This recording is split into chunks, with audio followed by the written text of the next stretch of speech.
manufacturing evidence. This is out of control.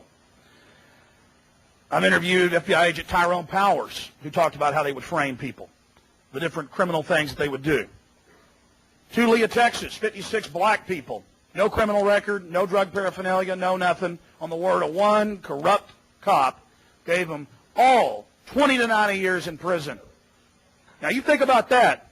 Houston Crime Lab, thousands framed indiscriminately. The police chief had to admit it because his job's on the line. He's claiming, oh, I'm going to fix that problem.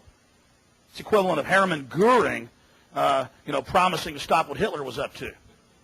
This is amazing, ladies and gentlemen. So this is why we restrict the scope and size of government and its power over us in our lives. Because we know there's criminals on the street, we know there's bad people, but they don't have the massive mechanisms, the machinery of government and military and militarized police and prison complexes to oppress at levels never before seen. Last century, 200 million killed by government.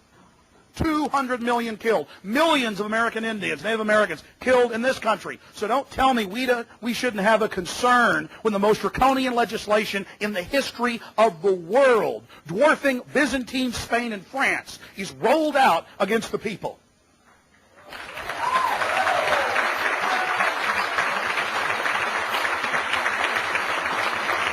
Now, I could list the crimes.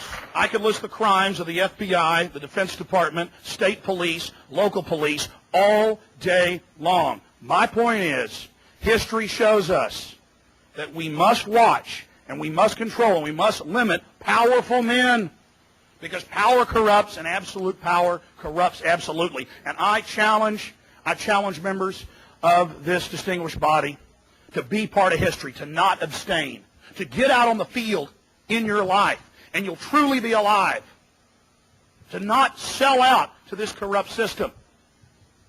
And I spoke right before Ron Paul just a few weeks ago, right outside Austin. He talked about how his poll numbers just go up and up and up, and the support just gets greater and greater and greater as he resists all of this, and as he says no to this, and as he throws the lobbyist out of his office.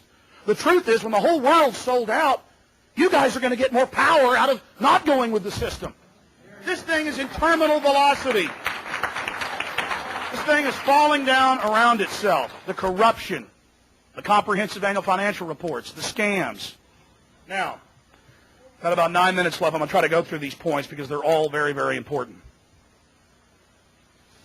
Section 213 of the First Patriot Act lets them break in your house or any business and take whatever they want or plant whatever they want and not tell you for 6 months they were there, and they're administrative. They're rubber stamps. They aren't for Billy Bob's house because we think he has this under the Fourth Amendment. They're for everybody. They're for whole classes of people. And now under the new Patriot Act, they have sections where they say our officers need not even need these administrative subpoenas or warrants. They can just carte blanche go anywhere they want for any crime or suspected crime. And the spokesman for the Justice Department just a few months ago, after Ashcroft admitted, okay, there is a Patriot Act too, went before the House and Senate, and this was in the news, in the Associated Press, and said, well, yeah, we're going to use this in all crimes, all drug crimes, everything, misdemeanors, third-degree felonies, everything. That's on the record. U.S. attorneys, deputy attorneys, assistant attorneys, all these people, they're saying, yeah, we're going to use this for everything. They are using it for everything. The Victory Act, which is a continual salvo in this attack on the American people, clearly states that any possession of a controlled substance is an act of terrorism under Section 802, pointing back to that enacting clause. Well, it endangers human life. It's a weapon of mass destruction.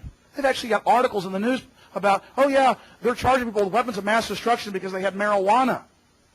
We don't want to be part of this. This is crazy.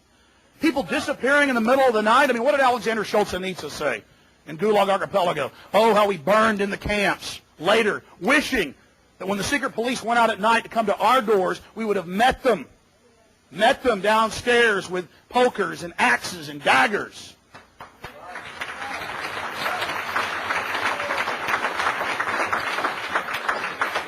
America is a great country full of great people, and it deserves better than what's happening. And I personally monitor every day the news wires, Reuters, AP, AFP. I spend 2 hours in the morning, 2 hours at night, and I have several people that work for me that do the same thing. And I mean, it's well in excess of 400 cities and towns. It's now 4 states. I mean, it's been in 140, 170 for, 6 months in the news? More propaganda Can't the press get anything right? Can't this controlled corporate whore machine get anything right?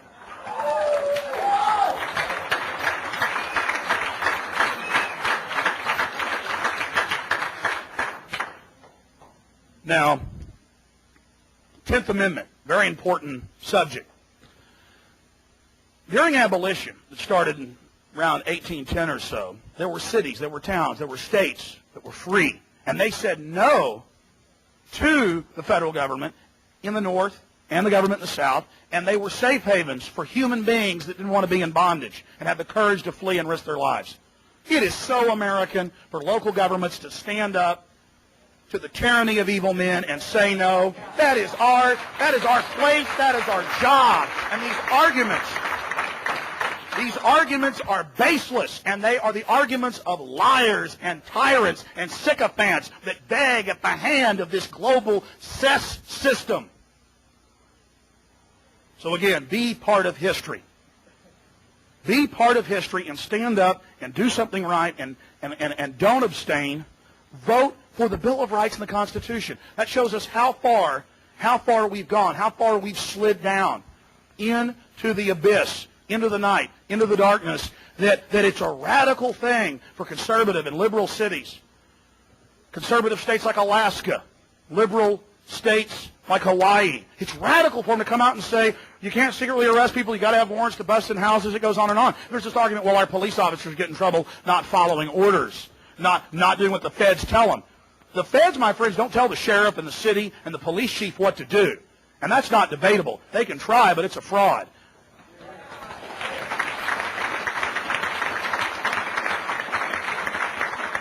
And it goes back. It goes back to the 10th Amendment time and time again. And it's clear. It's clear. The Nuremberg trials showed this, that you do not have to follow an unlawful criminal order.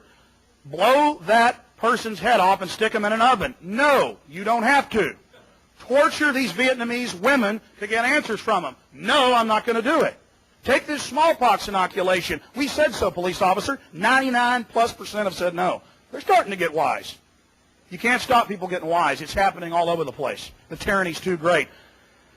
So police aren't going to get in trouble.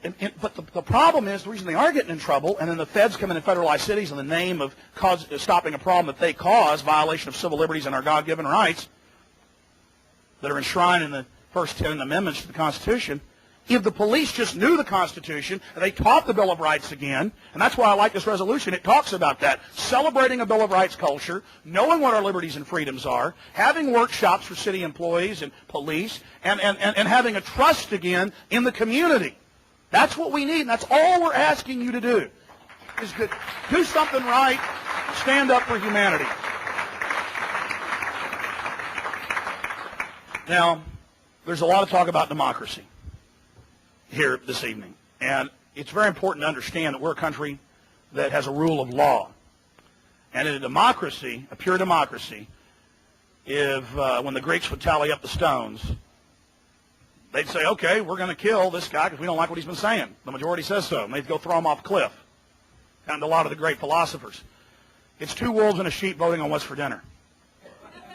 That's what a democracy is. We need a republic, which is a limited democracy, where just because a bunch of people under fear, when the dictator's carrying out terrorist attacks to scare the people into submission, can't stampede off the cliff and round up Arabs or Muslims or Christians or people's land they want. That's what freedom's all about, is protecting everybody. And that's what our beautiful republic does. So please, this is a big step. This is standing up and saying no to this tyranny.